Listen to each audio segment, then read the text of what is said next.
Salmo de número 106. Quando eu era pequenininho, eu compus uma música terrível, que eu cantava quando eu era disciplinado pela minha mãe. Quando eu era castigado justamente por algo que eu tinha feito de errado, enquanto eu chorava, eu ficava atormentando a minha mãe com a seguinte melodia: minha mãe me odeia, minha mãe me odeia.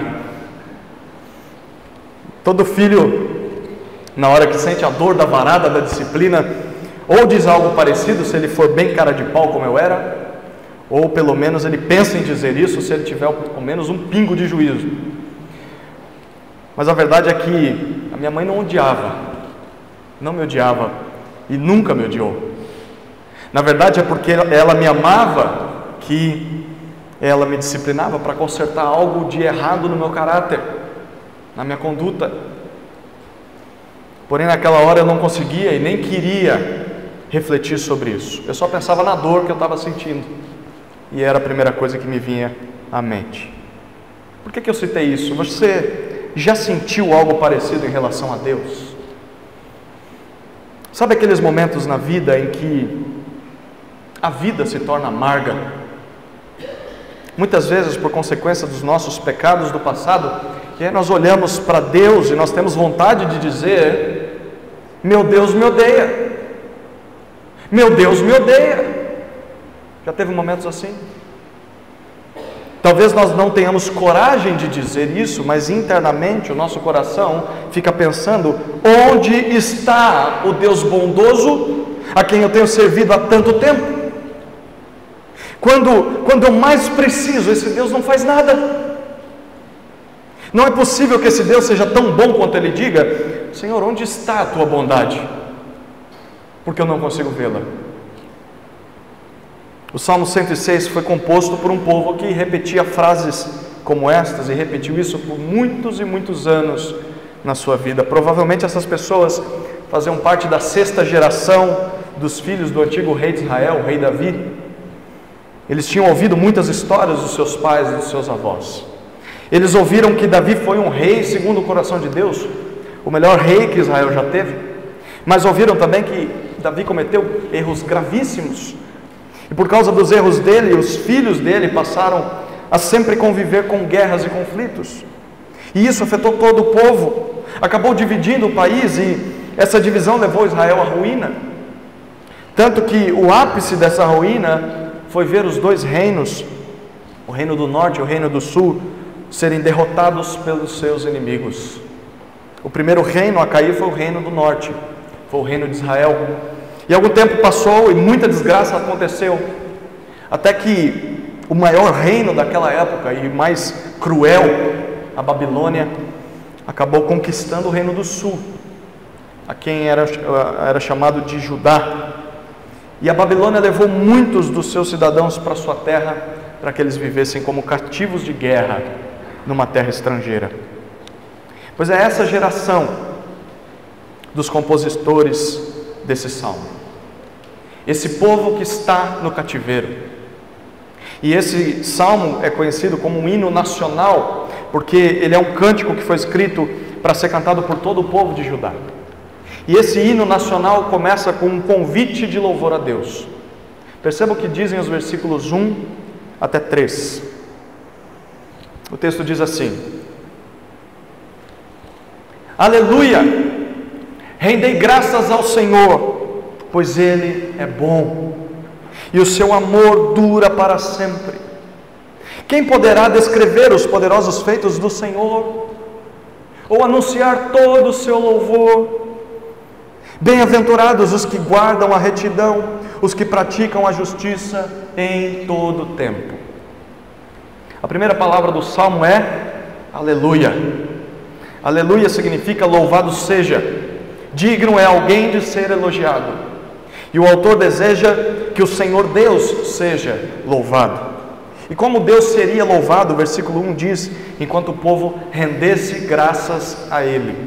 Render graças é o mesmo que você confessar publicamente a sua gratidão, é reconhecer qualidades de alguém. E sempre que se rendia graças, Essa atitude vinha acompanhada não só de palavras, mas especialmente de gestos, de atitudes que mostravam que o coração estava verdadeiramente grato. Esse é o propósito do Salmo 106.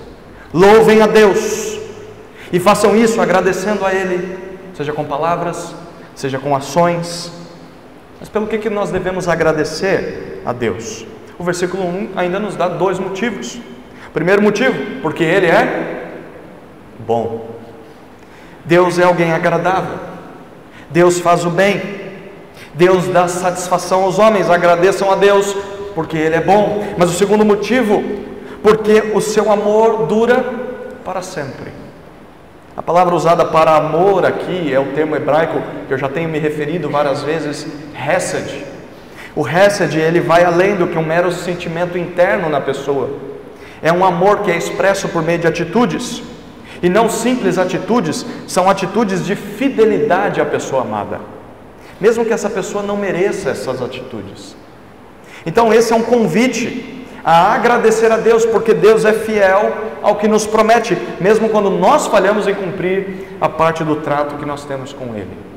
Então, agradeçam a Deus, segundo motivo, porque Ele é fiel, o seu amor dura para sempre. E no versículo 2 o autor faz 2 perguntas, que ele mesmo vai responder no versículo 3, mas perceba, quem é que pode fazer isso? Olha a pergunta primeira: quem pode descrever os poderosos feitos do Senhor? Quem é que pode proclamar os milagres do Senhor? Segunda pergunta: quem é capaz de tornar conhecido todo o louvor de Deus? Quem é capaz de mostrar e falar para as pessoas sobre a reputação, sobre o renome que Deus tem? A resposta está no versículo 3. Só um grupo de pessoas: aqueles que guardam a retidão e praticam a justiça em todo o tempo. A estes o autor chama de bem-aventurados, verdadeiramente felizes. Perceba isso. Essa canção está dizendo que feliz de verdade não é, por exemplo, quem tem muros altos para se proteger dos seus inimigos. Feliz de verdade não é quem tem exércitos numerosos e fortes para vencer batalhas, ou quem tem ouro e prata para comprar o que quiser. O que o salmista está dizendo é que a verdadeira felicidade está em uma vida reta, seja no caráter, seja na prática. Em outras palavras, feliz é o povo que vive de acordo com o que Deus diz e pratica a justiça o tempo todo. Quem vive assim pode atender ao convite desse salmo. Mas apesar de usar essas palavras tão bonitas, o próprio salmista, ele parece mostrar que o povo dele não se enquadrava em pessoas que poderiam responder a esse chamado. Perceba o que ele faz agora nos versículos 4 e 5. Ele faz um pedido de socorro a Deus. Olha o que o texto diz. Versículos 4 e 5. Senhor, lembra-te de mim quando agires em favor do teu povo. Visita-me com tua salvação, para que eu veja a prosperidade dos teus escolhidos, e me alegre com a alegria da tua nação, e me glorie junto com a tua herança. Aqui o nosso autor olha para o futuro, e ele descreve a sua esperança. Ele se refere a um tempo em que Deus vai agir em favor do seu povo. Lembre-se, eles estavam em um cativeiro, numa terra estrangeira, passando por uma situação muito difícil. E ele diz: Senhor, quando o Senhor vier e dar atenção ao sofrimento do seu povo, ele pede, versículo 4, lembre-se de mim e me visite com a sua salvação. Já que o Senhor um dia vai trazer ao seu povo libertação do cativeiro, eu também quero participar desse resgate. O salmista tinha tanta confiança que Deus libertaria o povo do cativeiro por causa de uma promessa que o próprio Deus tinha dado por meio do profeta Jeremias. Jeremias 29:10, Deus diz que depois de 70 anos que eles estivessem cativos, o próprio Deus os traria de volta para a sua terra e castigaria os babilônios pelo que eles fizeram. Por isso a confiança do salmista. O salmista pede para que Deus, quando Deus os libertar do cativeiro, ele possa não ser esquecido. Eu também quero voltar para a minha terra. E ele diz isso no versículo 5, porque ele queria experimentar 3 coisas, 3 propósitos. O primeiro propósito: Senhor, eu quero ser liberto Primeiro, para poder ver a prosperidade do seu povo. Senhor, eu quero ver o bem-estar dos seus escolhidos, a sua nação. Segundo, eu quero poder me alegrar com o seu povo, Senhor. Eu quero participar da festa de júbilo que a nação vai fazer quando o Senhor a libertar. E o terceiro propósito, para poder me gloriar com o seu povo. Ele queria participar do louvor a Deus, que a sua herança, a propriedade particular de Deus, faria quando fosse liberto. Então, nesse salmo, o salmista primeiro dá uma palavra para o povo. A palavra dele é: pessoal, deem atenção a mim, todos aqueles que fazem a vontade de Deus, vamos louvar a Deus pela bondade de Deus e pela fidelidade de Deus. Esse é o convite. Mas depois de fazer esse convite, ele se dirige a Deus e ele diz: Senhor, o teu povo quer te louvar, então por favor nos tire do cativeiro para que nós possamos fazer isso juntos. Porém, antes que isso aconteça, o nosso autor muda o tom da poesia, e ao invés de continuar com essas palavras de festa, ele nos apresenta uma confissão de pecados a Deus. Perceba que mudança de sentimento. Olha o que o versículo 6 nos diz: nós pecamos, a exemplo de nossos pais, praticamos o mal e andamos na perversidade. O salmista fala em nome de todo o povo, para quem antes ele estava se dirigindo, agora ele está falando com Deus, e ele faz uma oração dirigida ao Senhor, dizendo: nós pecamos, nós erramos o alvo divino, nós não conseguimos guardar a retidão, muito menos praticar a justiça, nós não merecemos louvar ao Senhor, nós somos culpados de quebrar a lei do Senhor, nós não merecemos sermos chamados de bem-aventurados. E ele ainda fala mais sobre o seu pecado no versículo 6. Ele diz: nós pecamos a exemplo de nossos pais. O pecado deles não era algo novo, a atitude deles não era diferente dos seus antepassados. Eles cometeram os mesmos erros das gerações passadas. E ele continua ainda dizendo: praticamos o mal e andamos na perversidade. Senhor, como nossos antecessores, nós também fizemos o que era errado, nós também violamos o seu padrão moral, nós também fomos rebeldes contra ti.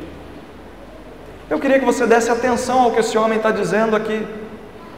O que esse homem está fazendo é confessando publicamente que a sua geração, o seu povo, a sua nação não era diferente daquelas que passaram. Aquelas gerações que foram responsáveis pelo sofrimento, pela queda de Israel. E ele diz: nós não somos mais santos que nossos pais. Pelo contrário, nós somos tão condenáveis quanto os antigos. E a princípio você vai concordar comigo que essa é uma atitude estranha de se ver hoje em dia. Dificilmente uma nação revela a verdade sobre si mesma. Dificilmente um povo confessa que tem errado tanto quanto os seus antepassados. O que normalmente nós vemos são pessoas justificando seus erros, pessoas jogando a culpa dos seus pecados nos outros. O comum do ser humano é viver sempre se lamentando pelo seu sofrimento e jogando a culpa do seu sofrimento nos erros dos outros que viveram no passado. Não, eu sofro hoje por causa dos meus pais. E humanamente esse povo até talvez teria motivos para reclamar sobre isso. Quem pecou foi Davi, quem pecou foi Salomão, quem se desviou no passado foi Israel. Então por que nós estamos no cativeiro?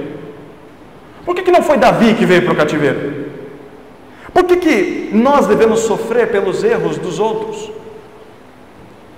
Esse povo poderia erradamente ter essa reação, mas não foi essa reação. Por meio do salmista, eles vieram a público e vieram confessar a Deus e ao mundo que eles não eram inocentes. Eles não eram heróis. Eles não eram diferentes dos que viveram antes deles. eles falharam nas mesmas áreas que os outros. Por isso o objetivo desse salmo é louvar a Deus. Louvar a Deus pela bondade e pela fidelidade que Ele tem, porque Deus é o herói e não o povo. Deus é bom e fiel, mesmo quando o povo falha, a exemplo dos seus pais. Eu queria que você pensasse sobre isso. Isso já nos ensina de cara que não é vergonhoso confessar que nós não somos heróis. Não é desonroso confessar nossa culpa, confessar os nossos pecados, as nossas quedas. Não é um ataque à nossa própria imagem, reconhecemos nossa fraqueza. É uma atitude valiosa sermos sinceros. Errado é enquanto nós estamos sabendo que somos pessoas pecadoras e que temos falhado constantemente, sabendo disso, continuar dissimulando, justificando os nossos erros, fingindo que nós somos os perfeitões, os santarrões. Errado é nós ficarmos jogando a culpa dos nossos pecados nos outros. Errado é nós ficarmos justificando os nossos erros, colocando a culpa nos nossos pais, colocando a culpa nos nossos avós. Errado é nós ficarmos lamentando da nossa situação, como se nunca nós tivéssemos feito algo para merecer essa situação. Eu queria que você pensasse comigo. Se você for honesto, você vai chegar à mesma conclusão que o salmista. Você vai dizer, junto com todo o povo de Deus: nós pecamos. A exemplo de nossos pais, nós somos tão condenáveis quanto eles. Nós não merecemos a bondade de Deus, nós não merecemos a fidelidade de Deus, nós não temos nenhum direito de reivindicar algo do Senhor. Queridos, nós devemos desistir dessa postura de falsidade e de hipocrisia. Nós deveríamos parar de fingir algo que nós não somos, parar de ficar justificando os nossos erros e de tentar passar uma imagem que não é verdadeira sobre nós. Nós deveríamos ser sinceros ao reconhecer as nossas fraquezas. Nós deveríamos confessar mais os nossos erros, mostrar às pessoas que nós não somos perfeitos, nós não somos os heróis.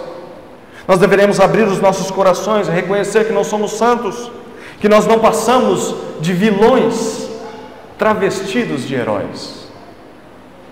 Nós vestimos uma capa de heróis, mas não somos heróis. Não que o pecado seja algo desejável nas nossas vidas, não que nós devemos desejar pecar para poder confessar os nossos pecados, mas porque confessar é o primeiro passo para consertar o estrago que nós causamos. Reconhecer a nossa culpa nos liberta da capa de religiosidade e nos permite mostrar para as pessoas quem nós somos. Nos permite talvez perceber como nós somos e nos permite nos expormos a Deus. Queridos, nós deveríamos fazer mais isso e criar um ambiente em que a confissão de pecado seja algo desejável. Mais errado do que pecar contra Deus é fingir que nós não pecamos e tentar esconder isso de todo mundo. Se no nosso meio alguém confessar algum pecado, nós deveríamos dar glória a Deus. Aleluia! Alguém está confessando o pecado porque esse é o primeiro passo para que aquela vida seja restaurada. Nós devemos desistir de tentar passar uma imagem santa para as pessoas, quando na verdade nós sabemos da sujeira do nosso coração. Nós deveríamos confessar nossos pecados a Deus e fazer isso publicamente também, como o salmista está fazendo. Porque quando a sujeira do nosso coração é revelada, nós abrimos espaço para a luz da graça de Deus aparecer. Quando nós confessamos nossas culpas, Deus revela a sua bondade e nós podemos contemplar a beleza de Deus. E o salmista sabia disso. É por isso que ele confessa que eles pecaram a exemplo de seus pais. Nós poderíamos dizer que essa poesia é uma espécie de salmo de autópsia. Sabe o que acontece na autópsia? O peito é aberto e tudo é revelado. O salmista está revelando o coração. Ele está expondo a sujeira de dentro do coração do povo. Mas ele faz justamente isso para poder louvar a bondade e a fidelidade de Deus, que ela apareça e que nós diminuamos. Esse é o alvo do salmista. Então, a partir de agora, versículos 7 até 43, o que nós vamos ler é uma lista de pecados, aos quais o salmista acabou se referindo quando disse que eles pecaram. Aqui ele vai citar pecados dos seus antepassados, mas como ele disse, ao mesmo tempo ele está se referindo a pecados que eles cometeram. Como eles, nós também pecamos. E ao todo ele vai confessar pelo menos 9 tipos de pecados que eles haviam cometido. Vamos então para essa descrição dos pecados do povo. Eu vou ler dos versículos 7 até 43, não se perca aí, tá? Vamos tentar acompanhar todo esse bloco de uma vez. Vamos fazer a leitura dos versículos 7 até 43. Olha o que o texto diz. Nossos pais não atentaram para as tuas maravilhas no Egito, não se lembraram do teu imenso amor, pelo contrário, rebelaram-se contra o Altíssimo junto ao Mar Vermelho. Apesar disso, ele os salvou, por amor do seu nome, para manifestar seu poder, pois repreendeu o Mar Vermelho e esse secou.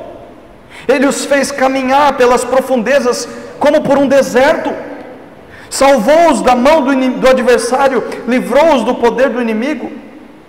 Mas as águas cobriram seus adversários, nem um só sobreviveu. Então creram nas palavras dele e cantaram-lhe louvor. Mas logo se esqueceram das suas obras e não esperaram pelo seu plano, mas se deixaram levar pela cobiça no deserto e tentaram a Deus na região árida. Ele lhes deu o que pediram, mas enviou uma doença contra eles. No acampamento tiveram inveja de Moisés e de Arão, o santo do Senhor. A terra se abriu e engoliu Datã e cobriu os companheiros de Abirão. Ateou-se fogo no meio da comunidade e a chama destruiu os ímpios. Em Horebe fizeram um bezerro e adoraram uma imagem de fundição. Assim trocaram sua glória pela imagem de um boi que come capim. Esqueceram-se de Deus, seu Salvador, que havia feito grandes coisas no Egito, maravilhas na terra de Cã, coisas tremendas junto ao Mar Vermelho. Ele havia decidido destruí-los. Mas Moisés, seu escolhido, intercedeu diante dele para evitar sua ira, de modo que não os destruísse. Também desprezaram a terra agradável, não confiaram na sua promessa, mas murmuraram em suas tendas e não deram ouvidos à voz do Senhor. Por isso ele jurou com mão erguida que os destruiria no deserto, que também dispersaria sua descendência entre as nações e a espalharia pelas terras. Eles também se apegaram a Baal-Peor e comeram sacrifícios oferecidos aos mortos. Assim provocaram a ira com seus atos, e sobreveio uma praga entre eles. Então Finéias se levantou, executou juízo, e a praga cessou. Isso lhe foi imputado como justiça, para sempre, por todas as gerações. Provocaram-no também a ira nas águas de Meribá, e por causa deles Moisés foi castigado, pois se rebelaram contra seu espírito, e Moisés falou de forma imprudente. Não destruíram os povos como o Senhor lhes havia ordenado, mas se misturaram com as nações e aprenderam seus costumes, serviram seus ídolos, que se transformaram em armadilha para eles. Sacrificaram seus filhos e filhas aos demônios, derramaram sangue inocente, o sangue de seus filhos e filhas, que sacrificaram aos ídolos de Canaã, e a terra foi contaminada com sangue. Assim se contaminaram com suas obras, e se prostituíram com seus costumes. Por isso o Senhor se enfureceu contra seu povo, de modo que considerou sua herança uma abominação. Entregou-os nas mãos das nações, e aqueles que os odiavam dominavam sobre eles. Seus inimigos os oprimiram, e eles foram subjugados pelo seu poder. Ele os libertou muitas vezes, mas continuaram com planos rebeldes e foram abatidos por causa da sua maldade. Essa foi a descrição dos pecados do povo. 9 pecados. Primeiro pecado, versículos 7 a 12, é a rebeldia. O salmista lembra que mesmo vendo os milagres que Deus havia feito no Egito para libertá-los, enquanto eles ainda eram escravos de Faraó, seus antepassados não deram atenção a isso, nem lembraram do imenso amor de Deus quando chegaram diante do Mar Vermelho, e ali eles olharam para frente e viam só água, olhavam para trás e viam os egípcios vindo atrás deles para matá-los, e nesse momento, ao invés de se lembrar de tudo que Deus tinha feito lá no Egito, todas as pragas, os milagres que Deus fez por meio para salvá-los de lá, mas eles não se lembraram, e o texto no versículo 7 diz: eles se rebelaram contra o Altíssimo, eles desafiaram a Deus, eles questionaram o amor de Deus, dizendo: o Senhor nos tirou do Egito para nos matar à beira-mar, antes nos tivesse deixado lá. Mas apesar dessa rebeldia do povo, o versículo 8 diz que Deus os salvou, não porque eles mereciam, mas pelo amor do seu nome, por causa da sua reputação. E para manifestar o seu poder, o Senhor abriu as águas e eles atravessaram o Mar Vermelho a pé, sem molhar os pés. Não só isso, mas quando os inimigos seguiram eles por esse mesmo caminho, o Senhor fechou as águas e todos eles morreram. E perceba no versículo 12 qual foi a reação do povo diante disso. Eles creram nas palavras de Deus e louvaram o seu nome. Mas não precisavam ter passado por tudo isso para reagir assim, né? Não precisavam ter sido rebeldes. O primeiro pecado, rebeldia. O segundo pecado, cobiça, versículos 13 a 15. Rapidamente o povo se esqueceu das obras de Deus e não confiou no cumprimento do plano de Deus, e pelo contrário, eles foram dominados pela cobiça no deserto, e ali no deserto eles tentaram a Deus. Sabe o que eles começaram a fazer? A se lembrar das ricas comidas que tinham no Egito.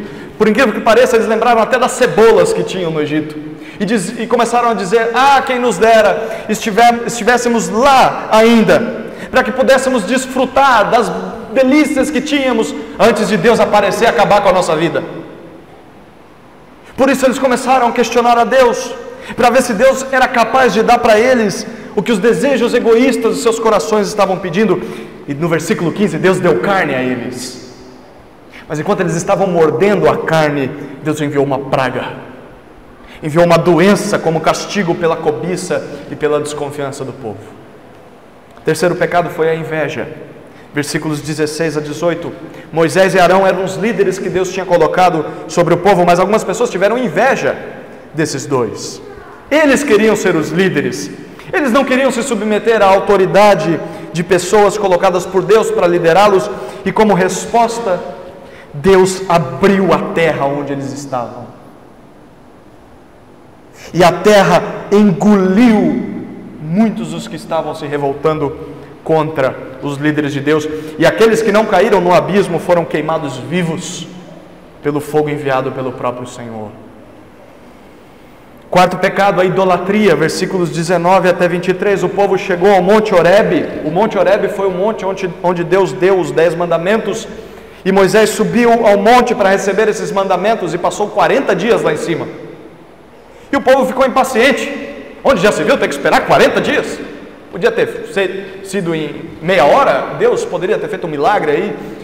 E eles começaram a ficar impacientes e falaram com Arão: Arão, está aqui, nós precisamos de um Deus para adorar. Arão diz: tragam então os seus brincos, os seus colares de ouro, e nós vamos fazer um bezerro de ouro. Então todo o povo se inclina diante dessa estátua e adora essa estátua como se fosse o próprio Deus. Meses depois de sair do Egito, eles trocaram, versículo 20 diz, trocaram a glória de Deus, trocaram a honra de Deus, o esplendor de Deus, pela imagem de um animal que come mato no campo. Eles preferiram se curvar diante da estátua de um bicho que o Senhor havia criado, do que o Senhor daquele bicho. Eles se esqueceram do Deus Salvador, que tinha libertado eles do Egito por meio de vários milagres. E versículo 23 diz que Deus então decidiu destruí-los. Mas Moisés se colocou na frente e disse: Senhor, por favor, perdoa teu povo. Se for preciso, me risca do livro da vida, mas não condene o teu povo. E Deus não os condena. O quinto pecado é o murmúrio. Versículos 24 a 27. Depois de caminhar vários dias pelo deserto, esse povo chega até a divisa com a tão esperada terra prometida, Canaã. Mas ali eles também falharam.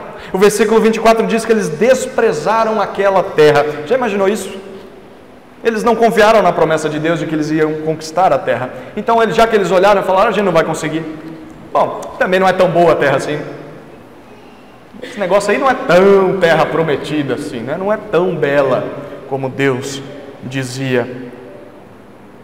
Mas ao invés de falar isso publicamente, perceba o versículo 25, eles murmuravam escondidos, cada um nas suas tendas.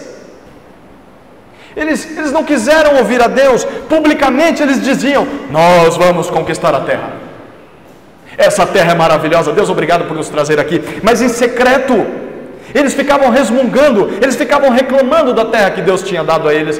Que terrinha miserável, que Deusinho maldoso. E por essa razão, versículo 26, Deus deu sua palavra de que não os deixaria entrar. Eles morreriam no deserto e seriam espalhados pelas nações. Toda aquela geração, com exceção de Josué e Caleb, que não fizeram isso, morreria sem entrar em Canaã. Eles então passaram 40 anos, uma viagem que duraria 40 dias, rodeando a terra de Canaã, até que todos os que murmuraram morressem. Sexto pecado, foi o adultério. Versículos 28 até 31. Muitos anos se passaram e aquela geração estava treinando a nova geração para herdar a terra de Canaã, mas novamente o povo caiu em pecado. Eles acabaram, olha o versículo 28, se apegando a Baal Peor.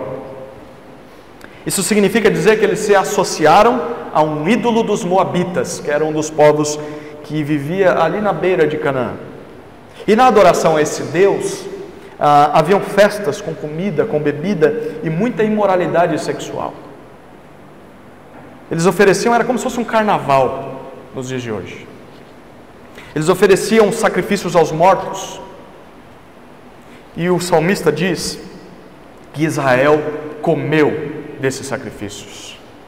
Eles não só participaram do banquete, como adoraram a Baal Peor e se entregaram à imoralidade sexual com as mulheres moabitas. Isso provocou a ira de Deus. Deus mandou uma praga contra o povo, uma praga que só foi resolvida quando o sacerdote Finéias se levantou e matou todos os que estavam traindo a Deus, adulterando a Deus com esse falso Deus. E segundo o livro de Números 25, versículo 9, 24 mil pessoas morreram nesse dia. O sétimo pecado foi a insubmissão, versículos 32 e 33. Como se tudo isso não bastasse, Israel provocou a ira de Deus também em Meribá, quando esse povo reclamou a Deus por falta de água no deserto. E eu estou falando de água e bebendo água. Eles queriam levantar outro líder nessa ocasião. Eles queriam levantar um líder que os conduzisse de volta, talvez para qualquer outro lugar, para não ter de sofrer daquele jeito. Onde já se viu um Deus que não nos dá água? Por causa disso, perceba o versículo 32, Moisés foi castigado por Deus. A razão foi porque no versículo 33, Moisés perdeu a cabeça. Moisés se irou contra o povo, se irou contra Deus, e o texto diz que ele falou de forma imprudente, falou sem refletir. Os dois estão falhando aqui. Israel está falhando porque se rebela, porque é insubmisso ao Espírito de Deus que estava sobre Moisés, e Moisés peca também por se irar e por falar o que não devia, e por esse motivo Deus impediu Moisés de entrar na terra prometida, porque a sua atitude foi igual daquele povo quando o povo murmurou a Deus lá no passado. Moisés, você fez a mesma coisa que eles, Moisés. Por fora, na frente de todo mundo, você estava, não, Deus vai dar água, mas por dentro você estava, que raiva de Deus, cadê a água? Você fez a mesma coisa, meu querido. Oitavo pecado, a desobediência, versículos 34 a 39. A antiga geração morreu. E agora, sob a liderança de Josué, Deus fez com que os filhos dessa geração entrassem na terra prometida. E ali Deus deu só uma ordem: Versículo 34. A ordem de Deus era a seguinte: matem todos os cananeus, para que, caso contrário, vocês não se misturem com os cananeus e acabem praticando os mesmos pecados que eles. Mas o povo deu ouvidos a Deus? Não. Versículo 34 diz que o povo de Israel não destruiu aqueles povos. E o que Deus tinha previsto aconteceu. Eles se misturaram com aquelas nações. O versículo 35 diz que eles aprenderam seus costumes. No final das contas, eles se deixaram influenciar pelas práticas erradas dos cananeus. Eles chegaram a adorar aos ídolos dos cananeus, e isso acabou se tornando uma armadilha para eles. Só para você ter uma ideia da desgraça que isso causou, perceba o que eles acabaram fazendo, versículos 37 e 38. Eles sacrificaram seus filhos e filhas aos demônios. Eles derramaram o sangue dos seus próprios filhos inocentes em sacrifício aos deuses dos cananeus. Um dos principais deuses dos cananeus era o deus Moloque. A estátua de Moloque era uma estátua feita de ouro, em que ele tinha os braços virados para frente. E essa estátua tinha a barriga vazada. Na barriga de Moloque, eles colocavam lenha, a ponto daquele metal derreter qualquer coisa colocada nos braços desse Deus.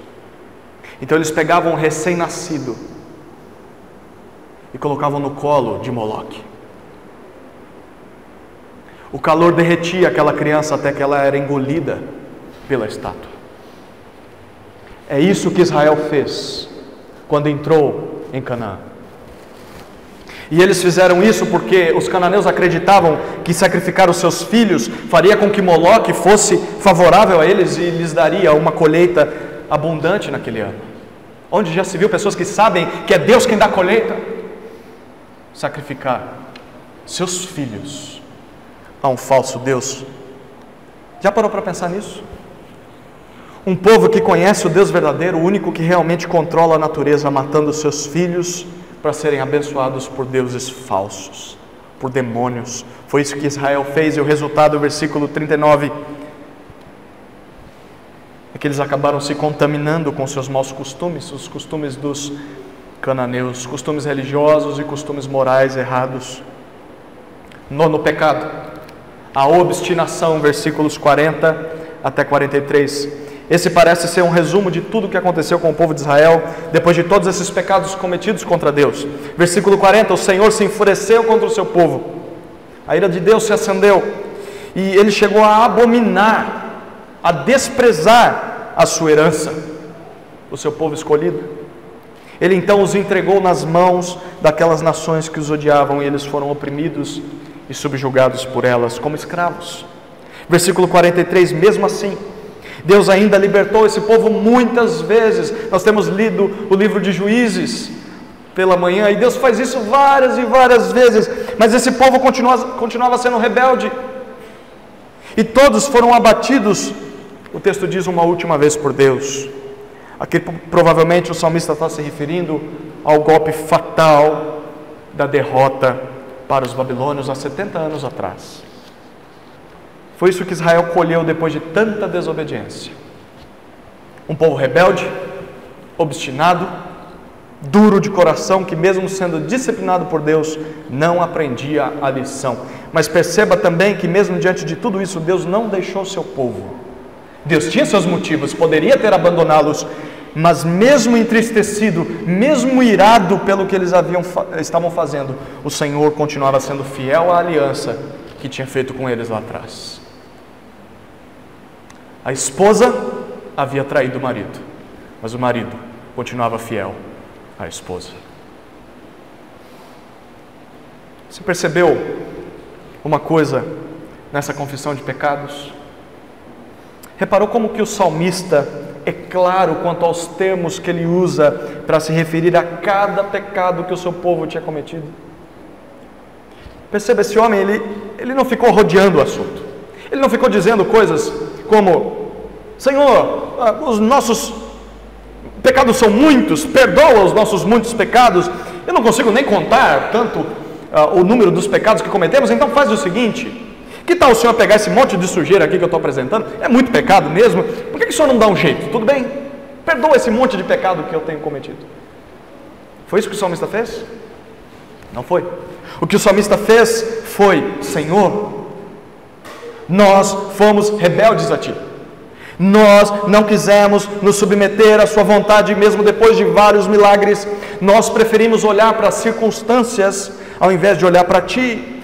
Nós cobiçamos a nossa vida passada, aquela vida que nós tínhamos sem o Senhor, aquela vida as coisas que aquela vida tinha a nos oferecer. Nós voltamos atrás e nós lamentamos ter sido salvos. Nós tivemos inveja daqueles líderes que o Senhor escolheu para nos conduzir. Nós achamos arrogantemente que nós seríamos líderes muito melhores do que eles. Nós trocamos a nossa fidelidade a Ti por culto a estátuas, culto a ídolos falsos. Nós colocamos a nossa confiança em um pedaço de madeira, um pedaço de ouro. Nós murmuramos, Senhor. Nós fingimos confiança ao Senhor em público, mas nós reclamamos do Senhor em particular. Nós Te traímos com outros deuses. Nós somos infiéis no nosso pacto contigo. Nós fomos insubmissos ao Teu Espírito, ao que Ele nos dizia pela boca dos Teus profetas.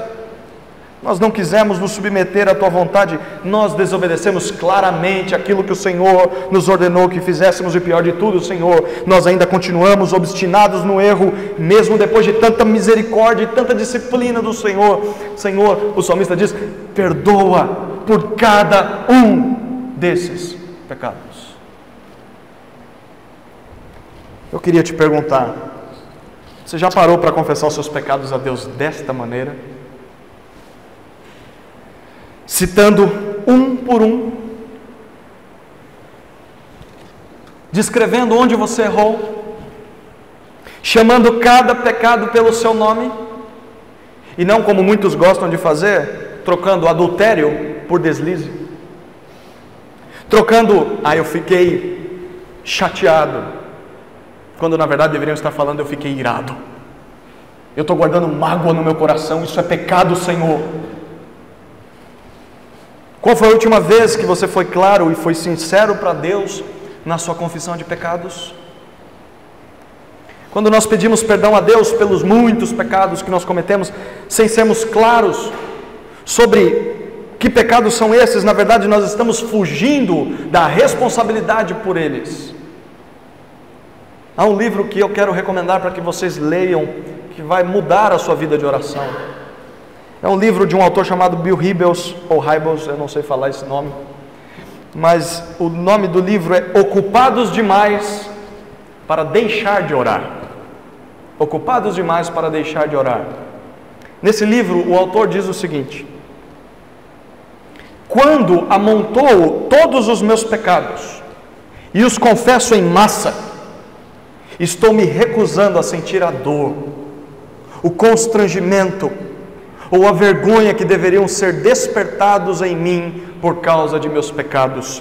Porém, se retiro cada um deles da pilha e os chamo pelo nome, aí a história é outra. Queridos, assumir cada pecado pelo nome nos faz sentir o amargo que cada um deles causou nas nossas vidas, e nos faz ver a feiura do nosso pecado para Deus. Assim deveriam ser as nossas confissões de pecado, não dizendo: Deus, perdoa os meus muitos pecados. Que pecados?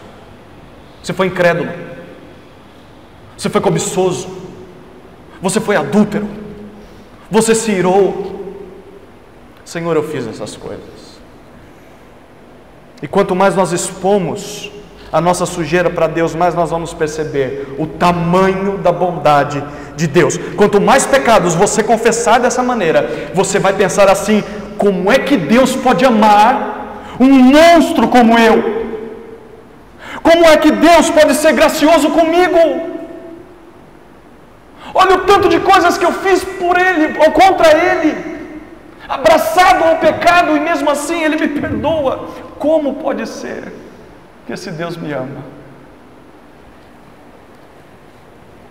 Se você fizer isso, você vai chegar ao propósito desse salmo: louvar a Deus pela bondade de Deus e pela fidelidade de Deus. Faça esse experimento. Confesse seus pecados a Deus detalhadamente. Talvez, Senhor, eu te desobedeci nesta ordem específica. Talvez eu não me submeti à autoridade dos meus líderes, dos meus pais. Eu tenho murmurado contra o Senhor. Eu tenho te trocado, Senhor, pelo trabalho. Eu tenho te trocado pelo dinheiro. Eu tenho te trocado pelo prazer sexual. Senhor, eu tenho preferido o mundo do que a santidade. Enfim, seja claro ao confessar cada um dos seus pecados a Deus, porque foi isso que o salmista fez, e Deus foi gracioso com ele e com o seu povo, e Deus vai ser gracioso com você. Agora nós vemos sobre uma esperança de Deus ao povo. Versículos 44 até 46, olha o que o texto diz. 44 a 46.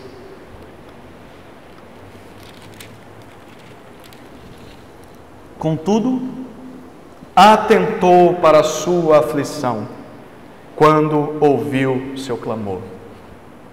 Lembrou-se da sua aliança com eles e se compadeceu, segundo a grandeza do seu amor.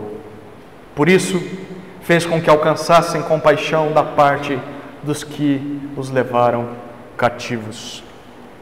Lembra que nós falamos que esse povo tinha ficado cativo e ficaria cativo por 70 anos na Babilônia?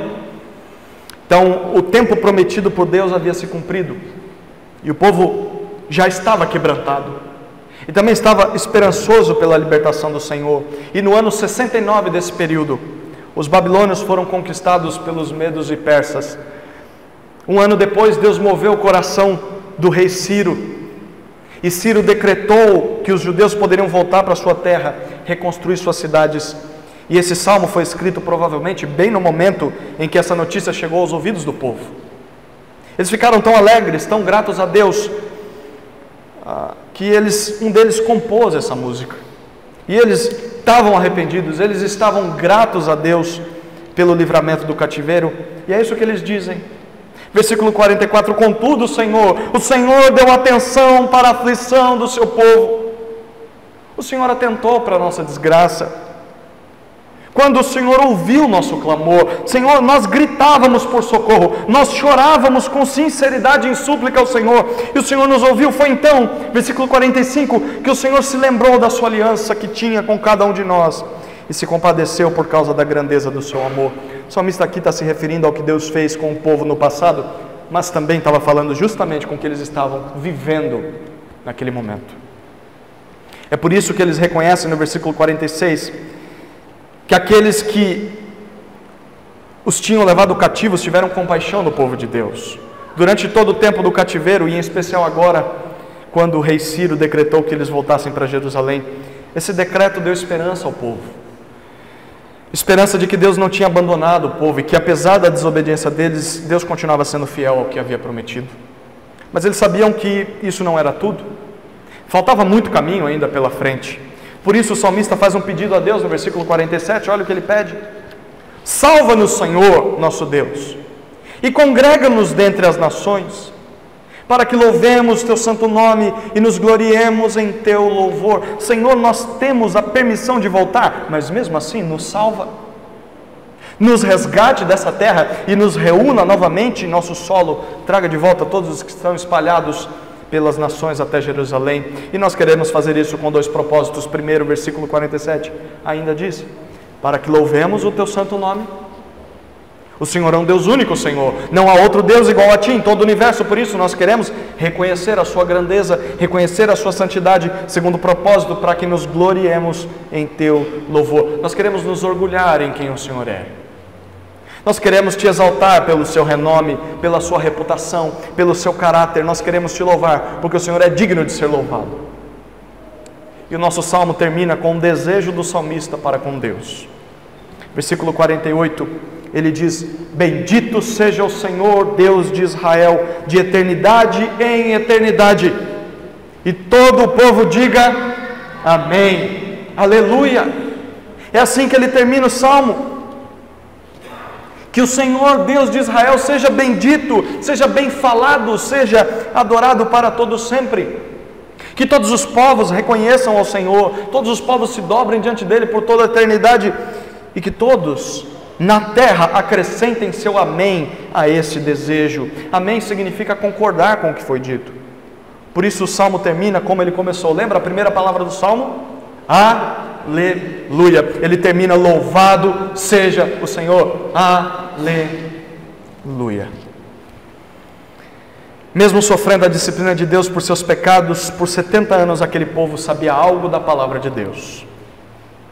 Quando Salomão inaugurou o templo em Jerusalém, lá atrás, ele fez uma seguinte oração a Deus. Eu queria que você abrisse, nós estamos encerrando 1 Reis capítulo 8, versículos 46 até 51. 1 Reis 8, 46 a 51.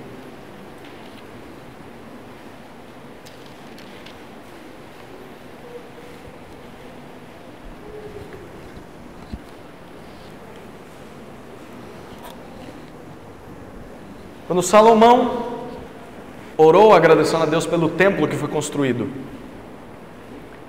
ele disse as seguintes palavras, 1 Reis 8, 46. Todos achamos? Estamos achando? Vamos lá, olha o que ele diz. Ele está falando para Deus a respeito do seu povo.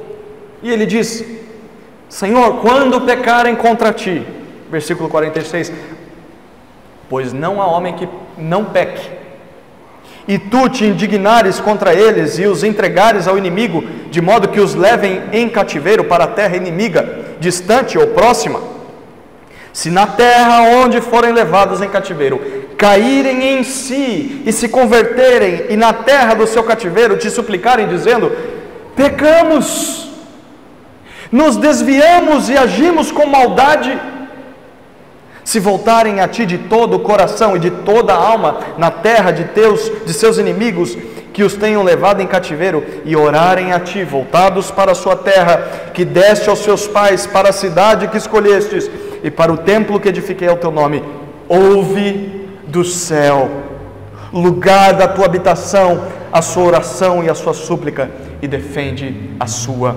causa. Perdoa o teu pecado que pecar contra, perdoa o teu povo, que pecar contra ti, perdoa todas as transgressões que tiverem cometido contra ti, e que eles alcancem misericórdia da parte dos que os levarem cativos, para que se compadeçam deles, porque são o teu povo e a tua herança, que tiraste da terra do Egito, por meio da fornalha de fundir ferro, ou do meio da fornalha de fundir ferro. O povo sabia que se arrependesse e clamasse a Deus, Deus os ouviria, Deus os perdoaria, Deus moveria o coração dos seus inimigos para libertá-los. E mesmo sabendo de tudo isso, sabe o que eles fizeram? Eles se arrependeram. E eles clamaram a Deus por perdão. E esse salmo é prova disso. Isso significa, queridos, que Deus é fiel ao que promete. E Deus salva aquele que se arrepende e clama por socorro. A fidelidade de Deus não era por causa do povo, mas por diversas vezes nós lemos nesse salmo, era por causa dele mesmo, por amor do seu nome. Deus tinha os seus propósitos, Deus tinha a sua reputação. Por causa disso, a promessa de Deus seria cumprida, mesmo que o povo continuasse falhando. Esse mesmo Deus mostrou essa verdade ao enviar o seu único filho a esse mundo, para que o seu filho sofresse os castigos da nossa infidelidade, e assim nós pudéssemos de uma vez por todas ser perdoados. Então a nossa salvação não depende de nós, ou não depende da nossa fidelidade aos termos da aliança, como aquele povo, porque nós falhamos continuamente. Nós cantamos esse salmo e poderíamos cantá-lo todos os dias. Nós não somos salvos pelo que nós fazemos, mas nós somos salvos pelo que o Filho de Deus fez na cruz. Então, quando nós pecamos, nós não perdemos uma só partícula das bênçãos que Deus nos promete. Quando nós pecamos, nós simplesmente estamos ferindo a mão daquele que nos curou. Nós estamos cuspindo no prato que comemos, e isso deveria nos constranger a sermos gratos. Isso deveria nos constranger a evitarmos cair novamente no pecado. Porque a vida de retidão é a melhor maneira de nós mostrarmos que somos gratos por ser salvos, mesmo sem merecer. Isso na prática significa que se você confia em Jesus, mas mesmo assim talvez esteja sendo castigado por Deus por causa de pecados que cometeu no passado, você pode olhar para a graça de Deus em todo esse processo. Olhe para desde aquela época e veja que Deus não te abandonou. Mesmo que você esteja sofrendo pelos seus erros do passado, olhe para trás e veja, Deus foi misericordioso, mesmo te castigando, mas Ele estava lá, sendo fiel. Então, se arrependa e clame a Deus por socorro. Deus quer ouvir essa tua oração. E você que tem vivido uma vida longe do Senhor, não pense que seus pecados são tão terríveis que não possam ser perdoados. Porque há esperança para você. Olhe para esse povo. Mesmo fazendo tudo isso que nós lemos nesse texto, eu acho que nós não fizemos a metade dessas coisas aqui. Mesmo esse povo fazendo tudo isso, Deus concedeu o perdão a esse povo. Mas quando esse povo se arrependeu e clamou por perdão. Então, se arrependa do mal que você tem cometido diante de Deus, seja ele qual for.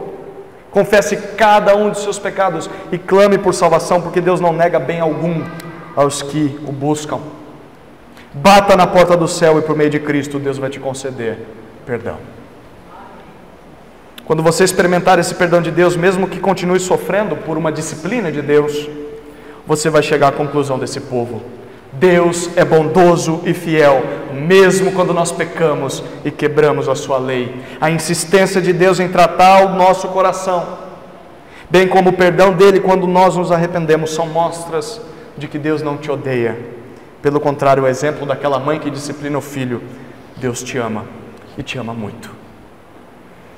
Vamos render graças ao Senhor, porque Ele é bom e porque o seu amor dura para sempre. Amém?